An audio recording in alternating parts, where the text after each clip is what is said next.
Welcome to Anatomy and Physiology, Chapter 12. Today we're going to discuss articulations. There are four primary types of joints: bony, fibrous, cartilaginous, and synovial.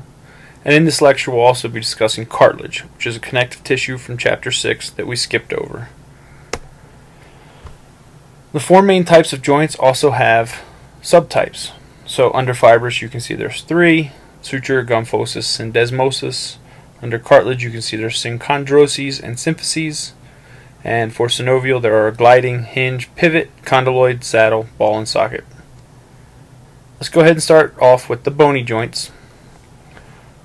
Bony joints are when two separate bones fuse together and become one. These joints are completely immovable. An example of this would be the growth plate fusion in long bones, which creates the epiphyseal plate or epiphyseal line that you see on the picture to the right. Another example would be the fusion of the frontal bones or the mandibular bones. Here you can see the picture on the left. The mandible has a distinct line and a symphyses present within it. This is not a fused mandible. And on the right you can see the area highlighted is a bony joint, and this is a fused mandible. Second type we'll talk about today is fibrous joints. Remember, fibrous joints are when adjacent bones are bound together by collagen fibers. The three types we're going to discuss: sutures, which are found between the bones of the cranium. These are the bones of the skull that come into contact with the brain. Gymphosis, which is primarily our tooth to socket joint. And a syndesmosis, which is where there are longer connective tissue connections than the other two. So there are three types of sutures found in the human skull. The first type we're going to talk about is serrated. If you look at the picture to the right, you can see the middle section is bone. This is a cross-section representation of a serrate suture. You can see the interlocking features between the two bones, which allow the bones to be completely immovable in this area. And examples of these would be the coronal suture, the sagittal suture, and the lambdoid suture. The second type of suture is the lap suture. This is when two bones with overlapping beveled edges come together. To the picture on the right, you look at the cross section, you can see the two bones are beveled, angled, and overlapping on top of each other. An example of this would be the squamous suture, which is highlighted on the skull to the right as well. The third suture type is the plane suture. This is where two bones with comparatively smooth surfaces are butted together. If you look at the cross section on the right, you can see the two pieces of bone are actually pretty flat. An example of this would be the maxillary suture. This is between the palatine process of the left and right maxilla bones. Gymphosis is the attachment of a tooth in a socket. The tooth is held in place by periodontal ligaments. These are collagen fibers which span from the jawbone itself to the tooth. This allows the tooth to have some sort of slight movement while chewing is going on. When people get braces put on, they actually tighten and loosen braces in order to straighten teeth. As they tighten the braces, they cause a stretching in the periodontal ligament and causes pressure to be placed on the alveolar socket in the opposite direction. As the pressure is being placed on the alveolar socket, the bone creates osteoclasts to break down the bone, and this allows it to restore normal spacing between the teeth. Depending on how crooked a tooth is depends on how much pressure needs to be placed on that area and how long this bone recreation process has to occur. And the last fibrous joint, a syndesmosis. This is a joint in which two bones are bound by a ligament. An example of this would be the interosseous membranes of the radius and ulna, as well as the tibia and the fibula, which you can see to the right. This is the most movable of the fibrous joints. Now let's move on to the cartilaginous joints and the cartilage. So cartilaginous joints are when two bones are bound together by cartilage. Two examples of these are Synchondrosis and Symphyses. So a synchondrosis is when bones are bound by hyaline cartilage, and an example of this would be epiphyseal plate as well as ribs. And a symphyses is when bones are bound by fibrocartilage. The pubic symphysis and intervertebral discs are a example of these, of a symphysis. When we talk about cartilage, you need to talk about how it looks, the different fibers that are present within it, and basically what they look like histologically. So the type of protein fiber embedded within the matrix of the cartilage is what's used to determine the cartilage type. They are all supportive connective tissue with a very rubbery matrix, and there is no blood vessels. There's no blood supply whatsoever to cartilage. This decreases the amount of diffusion for nutrients and waste materials that are available and present. This is why injured cartilage heals so slowly. So let's talk about these three different cartilage types. First example is going to be hyaline cartilage, named for the high amount of hyaluronic acid that is present within the cartilage. There's also a fair amount of collagen present, but it's very difficult to see because it stains the similar material, or stains a similar color as the matrix. The appearance, when it's dissected, it's clear and very glassy matrix. There are very fine dispersed collagen fibers, and the chondrocytes are found in small clusters. I like to say that the chondrocytes, the little cells that are present within here, look like the googly eyes that you find on crafts. They are located on the ends of long bones at movable joints, the sternal ends of the ribs, and it is a supportive material in the respiratory tract. And it's also what makes up the majority of the fetal skeleton. The function of hyaline cartilage is to ease joint movement by reducing friction and keeping the airways open. The second cartilage type is fibrocartilage. This is cartilage that contains extensive parallel collagen fibers.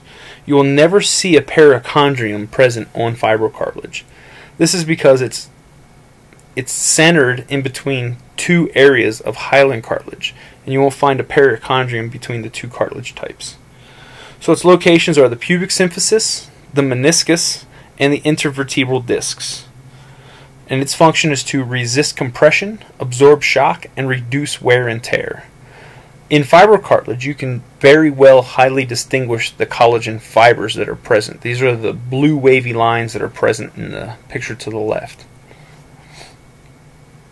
The chondrocytes are also usually found in a linear fashion, and they're also found in groups of 5 to 6 bundles together. The last cartilage type we'll talk about is elastic cartilage. Elastic cartilage has a web-like mesh of elastic fibers mixed in among the lacunae. Located in the external ear and the epiglottis, which is a part of the larynx, and its function is to provide a flexible, elastic framework. You can see that the lacunae, or the chondrocytes themselves, are not as bunched together and don't look so much like googly eyes as they do in the hyaline cartilage, and the elastic fibers are very wavy and elastic looking. And there's also a perichondrium present. So back to the joints. Synchondrosis, this is when bones are joined together by hyaline cartilage. A couple locations where this can be found is the first sternocostal joint, which is between rib 1 and the sternum, the spheno-occipital joint, which is between the occipital bone and the sphenoid bone, and epiphyseal growth plates. So this is found between the diaphyses and the epiphyses during growth and development.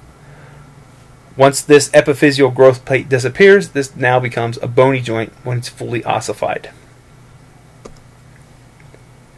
The second type of cartilaginous joint is going to be a symphysis. This is when two bones are joined together by fibrocartilage. This is a slightly movable joint. The fibrocartilage is there to allow for spongy and shock absorbance, and it's located in the pubic symphysis as well as the intervertebral discs. And you can see, as I was discussing earlier, the hyaline cartilage found in the turquoise looking color is surrounding the fibrocartilage, which is in the middle. Now let's talk about synovial joints. Synovial joints are the most movable of the joints. So this is when two bones are separated by synovial fluid. This is the most movable of all the joints, and it actually has a joint capsule, which is a fibrous capsule, as well as a synovial membrane, and it's very continuous with the periosteum of the bones around it to create the fibrous capsule.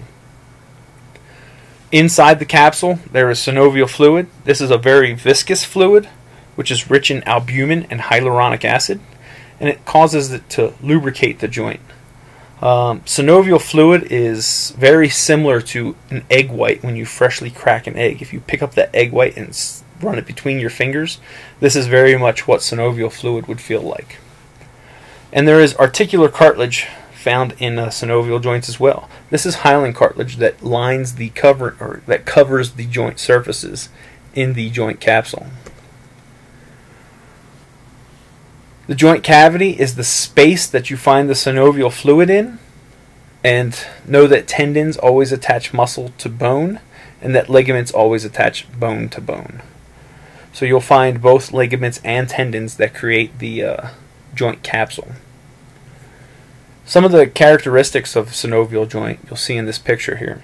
So you have the two bones with the hyaline cartilage, articular cartilage on the ends of those bones, and then you have the synovial cavity where you find the synovial fluid. Now the synovial cavity is lined with this synovial membrane. This is cells that produce synovial fluid, and then around this capsule you'll actually find ligaments and tendons that help to create this capsule. A little bit about synovial joints. This is an arthritis that's present in synovial joints in some people. It's called rheumatoid arthritis. It's an autoimmune disease. This is found when antibodies attack synovial membranes.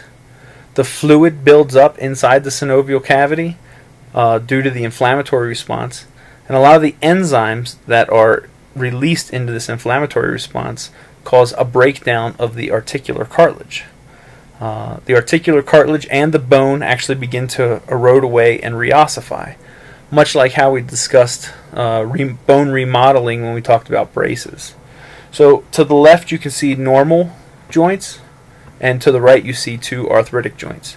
The middle image is of osteoarthritic joint, where you can see that the cartilage has actually eroded away to the point where the two bones are rubbing on top of each other. In the rheumatoid arthritic joint, you can see the swollen, inflamed synovial membrane and the erosion of the bone to the side of the articular cartilage. In late-stage rheumatoid arthritis, you find actual bone remodeling, which can cause very high deformation of the bones themselves. There are a couple modified synovial structures that are found around joints. One of these would be a bursa, or a bursae, if there's multiple. So these are small synovial sacs found between tendons and bones, and their function is to cushion the tendon as it moves about joints. And there's also tendinous sheaths. These are very similar to bursae, but they actually surround and enclose tendons, lubricate them, so that there's no friction when these tendons move about the joints. Here you see some examples of tendons and bursae and tendinous sheaths that you'll find within the hand.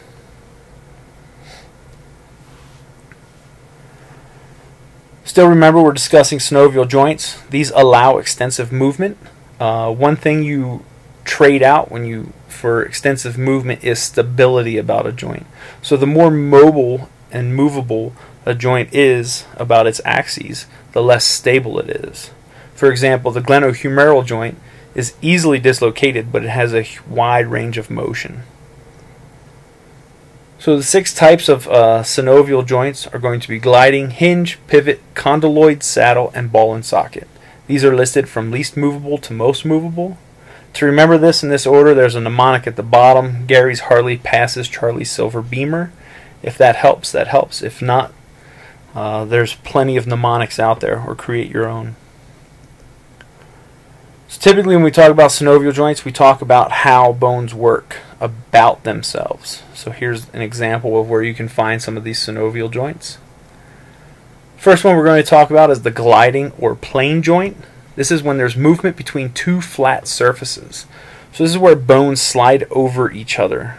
It's a very monoaxial movement, meaning the movement only occurs in a single plane. And examples of these would be the carpal bones, hinge joints. These allow for angular movement. This is a monoaxial movement. This is where one bone with a convex surface fits into a concave depression on the other bone. Two examples of this would be the humeral ulnar joint, or your elbow joint. While this is a highly movable joint, it only moves in one axis. And then the femorotibial joint, which is your knee joint.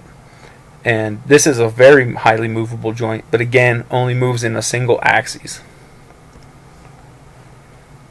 Pivot joint. This allows for rotational movement between two bones. It is a monoaxial joint in that it rotates in one direction or the other.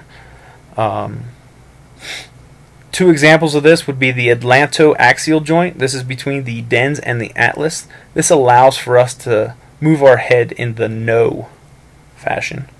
And the proximal radial ulnar joint, which allows the radius to rotate during pronation and supination. The condyloid joint, which is also termed the ellipsoid joint, has significant movement in two planes, therefore it is biaxial. This is where a convex surface is paired with a concave surface. Two examples of this would be the radiocarpal joint of the wrist, so between the radius and the carpal bone itself, and the metacarpal phalangeal joints at the bases of the fingers. This is what allows us to adduct and abduct our fingers, as well as flex and extend. Saddle joints are when two concave surfaces are joined together. This is a biaxial joint. If you think of the seat of a saddle, and if you were to put two of those together, how it would be able to move about itself, that's much how a saddle joint would move. These are more movable than condyloid or hinge joints, and what allows us to form the opposable thumb for primates. The last and most movable of all the synovial joints is the ball and socket joint. This is a multi-axial joint. This is where a smooth hemispherical head fits within a cup-like cavity. Two examples of these would be the glenohumeral joint, your shoulder joint, which is pictured below, and the acetabulofemoral joint, which is your hip joint. Again, the more movable the joint is, the less stable it becomes. This is why your shoulder joint and your hip joint are easily dislocated. It might be easy for you to remember the different types of synovial joint based on their axes of movement. So there are three types of monoaxial joints: gliding, hinge, and pivot. Two types of biaxial, the condyloid and saddle. And then one multiaxial joint, which is the ball and socket. This is the end of the Articulations Part 1 chapter. Know the four main types of joints. Know the subtypes of these joints. Know the mobility of each joint, whether it's monoaxial or biaxial. Know where each joint and joint type can be found in the body. Be sure to see Articulations Part 2 to complete exercise 12. Thank you, and have a good day.